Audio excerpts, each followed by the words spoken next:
आप सभी को राधे राधे, जय श्री कृष्णा। देखिए, मार्गशीर्ष यानी अघन मास प्रारंभ हो चुका है और मैंने आपके साथ एक वीडियो शेयर किया था जिसमें मैंने अघन मास के ठाकुर जी के स्नान के बारे में बताया था। आज इस वीडियो में हम बताने वाले हैं कि आप कार्तिक मास की तरह अगर अघन मास यानी मार्गशीर्ष में भी दीप दान करते हो तो आपको अश्वमेध यज्ञ के समान फल प्राप्त होता है। देखिए, कार्तिक मास में तो हम दीप दान करते ही है, लेकिन अघन मास में भी हम दीप दान को जारी रखते हैं। अगर आप रोजाना दीप दान नहीं कर सकते तो जैसे उत्पन्ना एकादशी आएगी, मां अन्नपूर्णा के व्रत किए जा रहे हैं और गुरुवार के दिन, इन दिनों में दीप दान करके आप अश्वमेध यज्ञ के समान फल प्राप्त कर सकते हो। इस महीने में छोटी छोटी बातें हैं जिन्हें करके हम अपना आध्यात्मिक मार्ग श्रेष्ठ बना सकते हैं, पुण्यों का भंडार अर्जित कर सकते हैं, क्योंकि स्वयं श्री कृष्ण भगवान कहते हैं कि मार्गशीर्ष यानी अघन मास मैं स्वयं हूँ। और इस महीने में अगर कोई व्यक्ति घी से भरे दीपक से और अनेक वर्तिकाओं वाले दीपक यानी तिल के तेल से या फिर तुलसी जी के पास किसी भी तरह से दीप दान करता है, अनंत काल तक स्वर्ग में निवास करने का अधिकारी बन जाता है। मार्गशीर्ष महीने में देखिए, मात्र ठाकुर जी की आरती का दर्शन करने से ही 7 जन्मों तक श्रेष्ठ जन्म लेकर अंत में परम पद को प्राप्त कर सकते हैं। इतना ज्यादा महत्व है इस अघन मास का, इस मार्गशीर्ष मास का। तो इस अवसर को अपने हाथ से जाने मत दीजिए। जिस प्रकार से आपने कार्तिक मास में दीपदान किया था, उसी प्रकार से अगर आप रोज भी नहीं कर सकते तो कुछ अवसरों पर दीपदान अवश्य करें और अपने पुण्यों के भंडार को अर्जित करें, जिससे आपके घर में बहुत ज्यादा कृपा बरसना शुरू हो जाएगा। अगर घर में लड्डू गोपाल विराजित है तो यह बड़े ही सौभाग्य की बात है, क्योंकि यह स्वयं उन्हीं का मास है। और इस मास में अगर हम कार्तिक मास की तरह स्नान भी नहीं कर पाते तो मात्र दीप दान करने से, आरती की सेवा देने से, स्नान सेवा देने से, ये छोटी छोटी सेवाएं प्रदान करने से ही हमें अनंत पुण्य फल प्राप्त होता है। हमारा आध्यात्मिक मार्ग श्रेष्ठ बनता है। अब देखिए, काफी सारे भक्तों के मन में, सभी सखियों के मन में एक सवाल आता होगा कि हमने कार्तिक मास में दीपदान किया है और दीपावली पर भी इतना सारा दीपदान किया है, हमारे पास इतने सारे पुराने मिट्टी के दीपक इकट्ठा हो गए हैं और इस मास में भी अगर हम दीपदान करते हैं तो क्या हमें इस बार भी नए दीपक खरीदने होंगे? देखिए, शास्त्रों में तो लिखा होता है कि दीपदान जो है मिट्टी के दीपक से करना सर्वश्रेष्ठ होता है। अगर आपके पास मिट्टी के नए दीपक नहीं है तो पुराने दीपक को ही आप शुद्ध करके दोबारा से इस्तेमाल कर सकते हो। पुराने दीपक को ही आप पुनः से नया बनाकर उन्हें इस्तेमाल कर सकते हो और वह बिल्कुल शुद्ध हो जाएंगे, जिससे आपको दीपदान का पूरा फल प्राप्त होगा।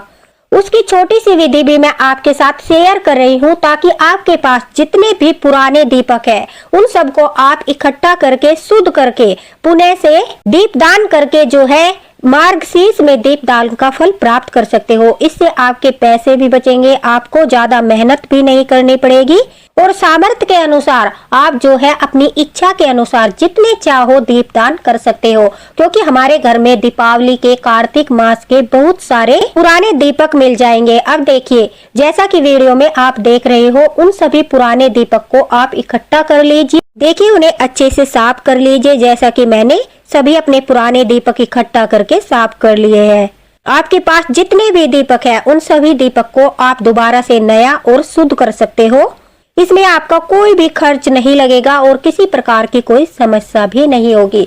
सभी दीपक को इकट्ठा करने के बाद एक पात्र में आप सिंपल जल भर लीजिए। उसके बाद उसमें थोड़ा सा गंगा जल मिला लीजिए, जिससे कि वह पूरा जल शुद्ध और पवित्र हो जाए। उसके बाद जो हमारे पुराने दीपक है, जैसा कि आप देख रहे हो, उन सभी को एक एक करके अच्छे से आपको उस जल से धोकर साफ कर लेना है। कहीं पर भी मिट्टी लगी न रह जाए, कहीं पर भी कुछ भी उन पर लगा न हो, इस प्रकार से अच्छे से उन्हें साफ कर लीजिए।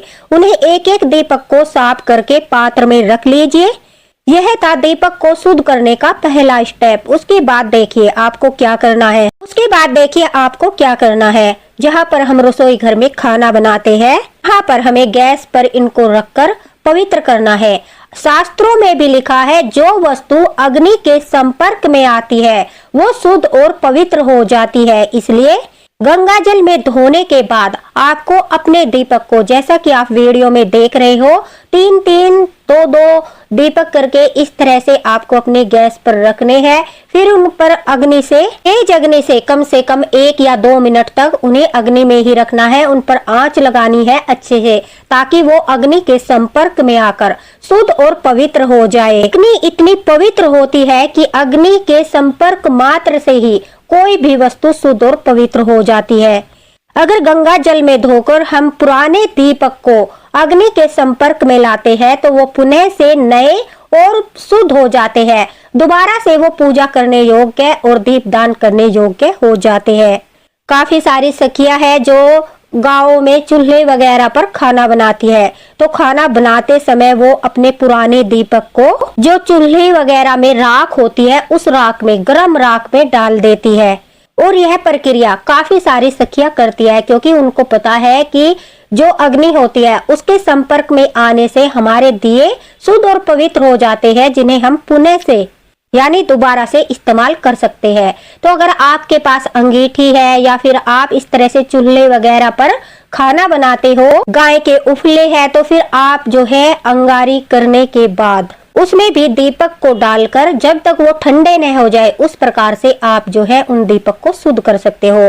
तो यह प्रक्रिया थी पुराने दीपक को शुद्ध और पवित्र करने की। इसमें न कोई खर्चा लगता है, न ही कोई परेशानी होती है। बड़ी आसानी से आप अपने पुराने दीपक को शुद्ध और पवित्र करके दोबारा से दीपदान कर सकते हो, पूजा में इस्तेमाल कर सकते हो। तो इस प्रकार से देखिए, सभी दीपक को आप एक एक करके अच्छे से अग्नि के संपर्क में लाकर शुद्ध और पवित्र कर लीजिए। फिर ठंडा होने के बाद आप उन्हें किसी बड़े पात्र में ढककर रख दीजिए, ताकि आप एक एक करके जितने आपको दीपदान करने हैं आसानी से कर सको, आपको दीपक लाने की आवश्यकता न पड़े। आई होप आपको अच्छे से समझ आ गया होगा कि किस प्रकार से हम अपने पुराने दीपक को ही शुद्ध और पवित्र करके, फेंकने की बजाय, विसर्जित करने की बजाय दोबारा से पवित्र करके इस्तेमाल कर सकते हैं। तो उसी प्रकार से आप सभी दीपक को दोबारा से दीपदान में प्रयोग कर सकते हो। तो अघन मास में यानी मार्गशीर्ष में आपको दीपदान अवश्य ही करने हैं। अगर घर में लड्डू गोपाल विराजित है तो देखिए, मंदिर में या फिर घर पर आप लड्डू गोपाल की सेवा करते हो, उस समय पर आप जब ठाकुर जी की आरती करते हो तो कोशिश करिए परिवार के सभी सदस्य दर्शन अवश्य करें। आरती का दर्शन करने मात्र से, जैसा कि मैंने बताया है, बहुत ज्यादा पुण्यफल प्राप्त होता है। और जो व्यक्ति मार्गशीर्ष अघन मास में भक्ति के साथ कपूर से आरती करता है, वह भगवान के अनंत स्वरूप में विलीन होने का अधिकारी बन जाता है। इसलिए कोशिश कीजिए, सुबह और शाम घर में अगर लड्डू गोपाल विराजित है तो आप लड्डू गोपाल की एक कपूर से आरती अवश्य कीजिए। अगर आप रोज कपूर से अघन मास में लड्डू गोपाल की आरती करते हो तो आपको इसका दिव्य परिणाम, चमत्कारी परिणाम देखने को मिलेगा।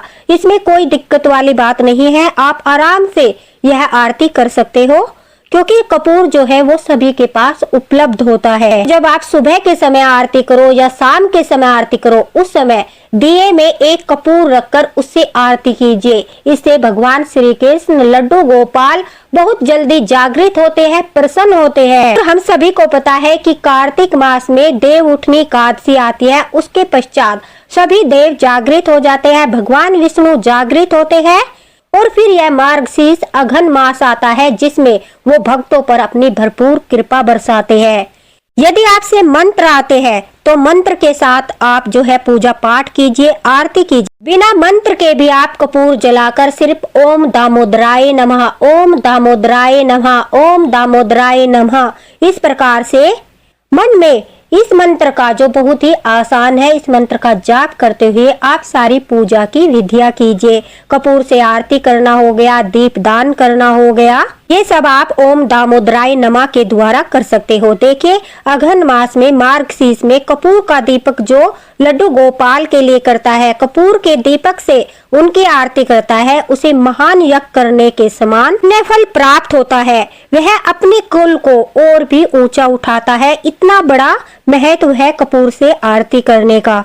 तो यह सब जानकारी शास्त्रों में लिखी है, सुनी सुनाई बातें मैं आपको नहीं बता रही हूँ। इसलिए सभी का मार्गदर्शन हो और इन छोटी छोटी सेवाओं को करके वो लड्डू गोपाल को प्रसन्न करके पुण्य फल प्राप्त कर सके। इसलिए अघन मास यानी मार्गशीर्ष में आपको यह अवसर मिला है, इसे मत जाने दीजिए और जितना हो सके उतना आप इसमें दीपदान कीजिए, लड्डू गोपाल की सेवा कीजिए। देखना आपका पुण्य का भंडार जो है वो भरने लगेगा और आपको दिव्य अनुभूतियां होना प्रारंभ हो जाएगा। बहुत सारे भक्त हैं जो कहते हैं कि हमें लड्डू गोपाल की अनुभूति नहीं होती, तो देखिए यह उन्हीं का मास है मार्गशीर्ष, और इसमें जब आप लड्डू गोपाल की सेवा करोगे तो लड्डू गोपाल आपके साथ भी लीलाएं करने लगेंगे, आपको भी उनकी अनुभूति अवश्य ही होने लगेगी। मार्गशीर्ष में दीपदान करने से सारे पाप नष्ट हो जाते हैं, व्यक्ति तेजस्वी बनता है और दिव्य लोक को प्राप्त करता है। आप तिल के तेल से भी, घी से भी आप यह दीपदान कर सकते हो, नहीं तो केवल आप थोड़ी थोड़ी कपूर दीपक में रखकर, जो दिए हमने शुद्ध किए हैं उन दीपक में आप जो है कपूर के छोटे छोटे पीस कर लीजिए। टुकड़े करने के बाद उन्हें दीपक में रखकर, न ही बाती बनानी है, न ही आपको जो है उसमें तेल या घी डालना है, उस कपूर से भी आप सिर्फ दीपदान कर सकते हो। और यह दीपदान आपको कहाँ करना है, देखिए संध्या के समय तुलसी माँ के आगे दीपक जलाने से लक्ष्मी जी का आगमन होता है। और आप सभी जानते हो कि अघन मास में माता लक्ष्मी के व्रत किए जाते हैं, माँ लक्ष्मी की पूजा की जाती है, तो आप तुलसी के पास यह दीपदान अवश्य ही करें। रोजाना अगर आप शाम के समय यह दीपदान करते हो तो कहते हैं तुलसी के पास दीपदान करने से अघन मास में यमदूत घर में प्रवेश नहीं करते, इसलिए ऐसे घर में अकाल मृत्यु भी नहीं होती। संध्या के समय अगर आप अपने मुख्य द्वार पर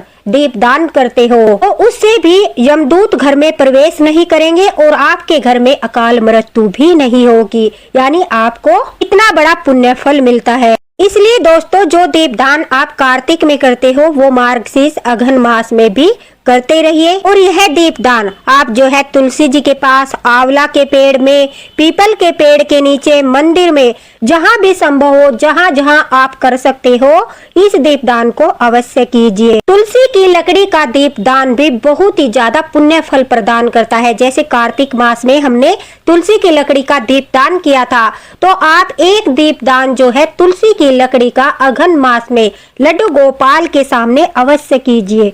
कोई भी दिन चुन लीजिए, संध्या के समय या फिर आप जो है सुबह के समय या फिर ब्रह्म मुहूर्त में किसी भी समय कर दीजिए। तुलसी की लकड़ी का दीपदान कैसे किया जाता है मैंने कार्तिक मास में आपके साथ शेयर किया था और बहुत अच्छी विधि बताई थी। उस प्रकार से आप वह वीडियो देखकर एक तुलसी की लकड़ी का दीपदान अवश्य कीजिए। 6 दिसंबर तक आप किसी भी दिन यह दीपदान कर सकते हो। उत्पन्ना एकादशी आने वाली है, अगर इस दिन आप यह दीपदान करते हो तो आपको उसका बहुत ही बड़ा पुण्य फल प्राप्त होता है। तो लोग कार्तिक मास में दीपदान करते हैं, कार्तिक मास का स्नान करते हैं, अगर उनके द्वारा मार्गशीर्ष अघन मास में दीपदान किया जाता है तो वो बहुत ही ज्यादा शुभ और फलदायी होता है, क्योंकि मार्गशीर्ष में दीपदान करने से मनुष्य के समस्त पाप नष्ट हो जाते हैं, उसका तेज सूर्य के समान प्रकाशित होता है और दिव्य लोक की प्राप्ति होती है।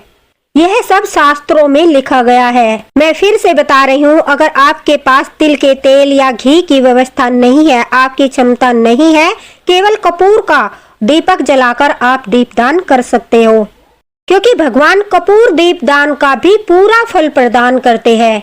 अघन मास में धरती पर दिव्य सत ऊर्जा अधिक सक्रिय रहती है। साधना, जप, ध्यान, पूजा, दान आदि करने से अनेक गुना फल प्राप्त होता है। इसलिए इस महीने में जो भी लड्डू गोपाल भक्त लड्डू गोपाल की कपूर से आरती करता है, दीपदान करता है, उसे कई गुना फल प्राप्त होता है। और देखिए, सभी लड्डू गोपाल भक्तों के लिए यह अपने अध्यात्म मार्ग को और अधिक आगे बढ़ाने का समय है। तुलसी पूजन, गो पूजन और दीप दान करने से घर में धन लक्ष्मी आती है और घर में शांति बनी रहती है। तो देखिए, इस मास में भी आपको दीपदान अवश्य करना चाहिए। पापों का नाश होता है और बड़े बड़े पापों का हरण करने के बाद मन, वाणी और कर्म की शुद्धि होती है। लड्डू गोपाल जागृत होकर, प्रसन्न होकर अपने भक्तों के साथ लीलाएं करते हैं, अपने भक्तों पर प्रसन्न होकर। उनके प्रेम के बंधन में बंध जाते हैं। तो और क्या चाहिए लड्डू गोपाल भक्तों को, ठाकुर जी के भक्तों को, और क्या चाहिए। इतना अच्छा अवसर है, इतना बड़ा मार्गशीर्ष है, अघन मास है, जो स्वयं श्री कृष्ण भगवान अपने आप को बताते हैं। तो इस मास में जितनी कृपा आपको ठाकुर जी की लूटनी है, लूट लीजिए। जितना आप दीपदान, पूजा पाठ, कपूर से आरती करोगे, ठाकुर जी उतने ज्यादा ही प्रसन्न होंगे। साथ ही जैसे मैंने स्नान विधि बताई है, आप जो है खास मौकों पर, जैसे कि उत्पन्ना एकादशी आएगी या फिर अन्नपूर्णा माता का व्रत आएगा, गुरुवार का दिन होगा, उस दिन भी आप इस तरह से स्नान कराते हो तो आपको उसका दिव्य फल प्राप्त होता है। तो आप वीडियो में जाकर देख सकते हो कि किस प्रकार से क्या फल प्राप्त होता है लड्डू गोपाल को स्नान कराने का। तुलसी की लकड़ी के दीपदान का वीडियो देखकर भी आप जो है तुलसी दीपदान कर सकते हो। तो दोस्तों, यह हमारे श्री कृष्ण भगवान की विशेष भक्ति का समय है। यह मास गोविंद गोपाल श्री कृष्ण भगवान की उपासना का अत्यंत मंगलकारी समय है। अगर आपसे इस मास में पूजा पाठ में कोई त्रुटि हो जाती है, कोई गलती हो जाती है, आरती के समय, दीपदान के समय, तो कहते हैं इस मास में ठाकुर जी स्वयं आपके पूजा पाठ को पूर्ण मान लेते हैं, क्योंकि वो आपकी भक्ति से इतने अधिक प्रसन्न हो जाते हैं। केवल दीपदान करने मात्र से, आरती करने मात्र से अगर आपसे कोई त्रुटि हो जाती है, गलती हो जाती है, तो वो आपकी पूजा का फल आपको पूरा प्रदान करते हैं, आपकी पूजा को स्वीकार करते हैं और गलतियों को माफ कर देते हैं। इस महीने में भी अपने दीपदान को जारी रखते हुए बिना किसी खर्च के, अपने सामर्थ्य के अनुसार दीपदान करके इस मास में भी वो पुण्य फल प्राप्त कर सके। तो वीडियो अच्छा लगा हो तो प्लीज इसे लाइक कर देना और कमेंट बॉक्स में राधे राधे जरूर लिखना। अगर आपके मन में कोई क्वेश्चन हो तो आप कमेंट बॉक्स में पूछ सकते हो, आपको रिप्लाई अवश्य ही मिलेगा। तो मिलते हैं अगले वीडियो में अगले मार्गदर्शन के साथ। आप लोगों पर ठाकुर जी की कृपा बनी रहे, इसी के साथ राधे राधे, हरे कृष्णा। आप सभी को अघन मास की हार्दिक शुभकामनाएं। राधे राधे।